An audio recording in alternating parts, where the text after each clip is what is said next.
And welcome back to Stories from the River. We are live here at the NASCAR Hall of Fame Museum inside the gear shop. And we're just having a debrief conversation with some of our keynote speakers and leaders. I'm here with Dwight Eberts. Dwight, welcome to the podcast. Thank you. Thanks for having me on.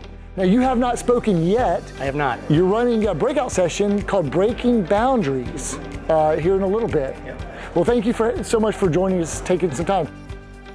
Welcome to Stories from the River, a show in which we go behind the scenes at Broad River Retail. Now, you work in the same building with Davin? In the same building, yep, down the hall. Okay. How many Purpose Summits have you attended? 4 officially. 4 officially, okay. Yep. Or there's some unofficial ones? Maybe you'll add some. I was at one probably about half the time, but yeah, I only missed one.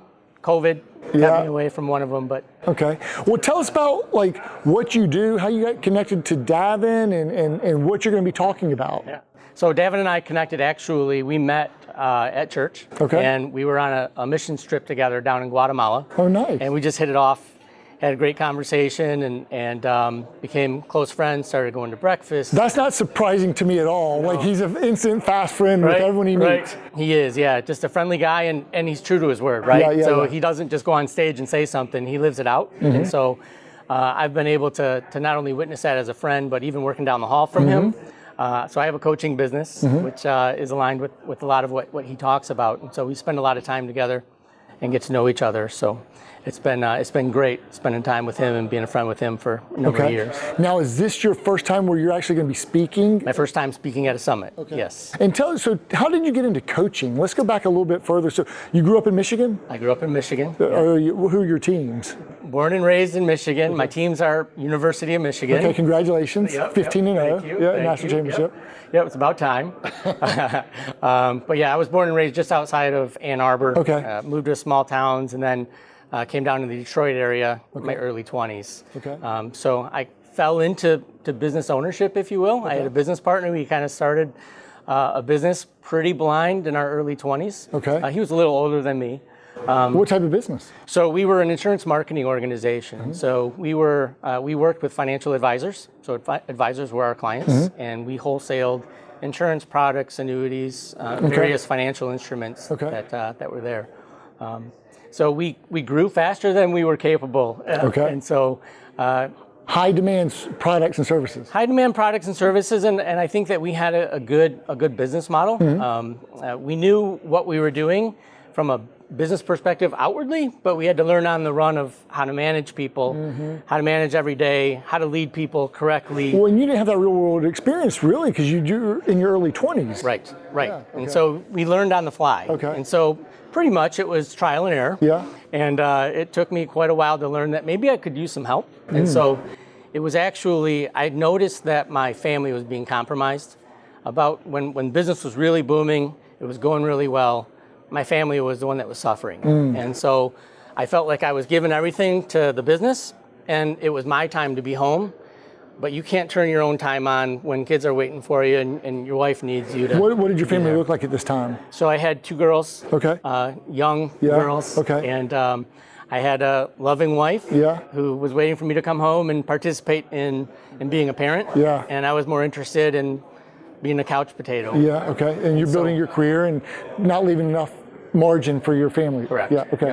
So I actually solicited a coach. And I got a business coach, but I called him a liar because he was really a life coach. I'm a firm believer that you can't separate life from business. And so can't separate life from business. Can't separate. So he's a business coach, but you said no, you're a life coach. No, he was talking to me immediately about what are my priorities and where's my time going. And right then I knew I had a problem because I was out of integrity. And so I didn't want to be, but I struggled with knowing how to get out. And so walking through that process for a year with someone and coming out of that other side, that's all I wanted to do.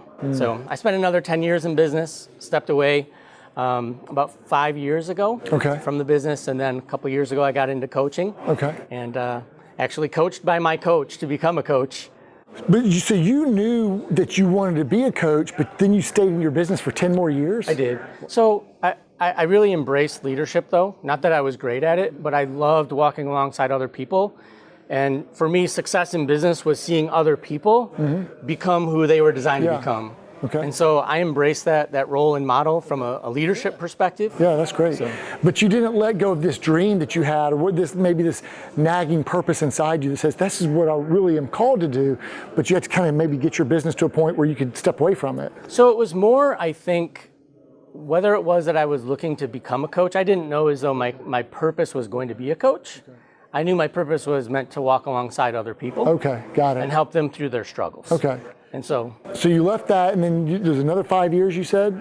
So I took about a year off after I left the company. Okay. It was during COVID, so I had a lot of downtime. Yeah. So I was able to think a lot and jot and write and journal and reflect and talk to other people and get some advice. And when I finally landed on coaching, I asked my wife about what she thought of it, and she said, I think you can help some other people. That's awesome. And she's brutally honest with me, so she would have told me don't do it. So. Yeah, so and then your coach helped you. So what are like some of the things that you took away that you're like going to put into practice, like when you go into a coaching session? So and like how long does it work? Who's your ideal customer? That sort of thing. Yep. So my ideal customer is somebody that's ready to be coached. Okay. Right? We can observe other people and say, well, he needs a coach and she needs a coach and I need a coach. But if we're not ready to step in and actually start to deal with some of the core issues that are keeping us from what we want, you might as well not even start the process, right? And so for me, it comes down to three main principles. You need fertile soil. Yes, fertile soil. But most of the time, people that enter coaching, they're not clear on kind of what they want. Mm-hmm. So things get foggy. They're uncertain of what their priorities are. They don't know where their time is going.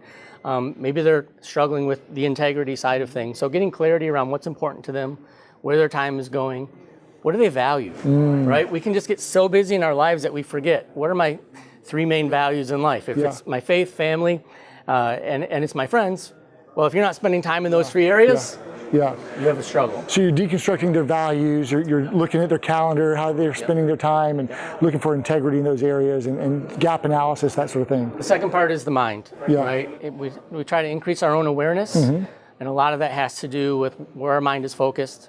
The National Science Foundation says that 80% of our thoughts are negative, 95% of our thoughts are repetitious. So I started thinking the way that we talk about ourselves a lot is it's almost as if there's somebody else next to us that's constantly telling you, you're not good enough, you're not smart enough. It would be obvious that you'd get rid of that person, they get out of your life, but we accept it in our minds a lot of times. And so it's to help people understand that they can grow out of that. They just need to train new thoughts and train themselves to think differently. There's a lot of truth rooted in that too as well. So you're teaching breaking boundaries is your breakout session. What do you hope someone walks away, like having attended that session? What are their top takeaways you hope they walk away with? I think the biggest one is to identify an area of their life that they're not living to their full potential, and then feeling encouraged, that they feel confident, and they feel clear about how it is that they can start stepping into that. Whether it's being a better dad, get a little bit more specific. What does that look like, right? If it's being a better manager, get specific. What does that look like? And then creating that game plan, right? We have these goals and we have these aspirations, but then we don't say, okay, so what do I need to do today to accomplish that? X to Y by when. That's it. Yeah, with specificity and clarity. Really well. I'm going to borrow that, by the way. Well, you got it. Well, it's not mine. So anything else you want to share with as we kind of conclude here on this recap session for the Purpose Summit? I am just thankful to be here. I shouldn't have attended all the other sessions because all the other sessions, there's so much going on in the brain, right? Yeah, so I'm swimming with notes and ideas, and it's. I'm gonna need a debrief just after this, just to kind of let all this stuff get installed. Well, thank you so much for spending some time with us. Appreciate you having me on. Thank you. Absolutely. Hey, this is from the Stories from the River live recording from the Purpose Summit with Dwight Eberts. It's Coaching 122. Coaching 122. Coaching 122. He's running a breakout session here, Breaking Boundaries. So thanks so much, Dwight. Thanks so much for joining us. Try to bring you fresh new content every Tuesdays and Thursdays, and plug into us on YouTube or Apple, Spotify, wherever you get your fresh podcast content. Thanks so much. Thanks for listening to Stories from the River. To check out more episodes, visit storiesfromtheriver.com. Join us again next week, and remember to like, rate, and subscribe to the podcast.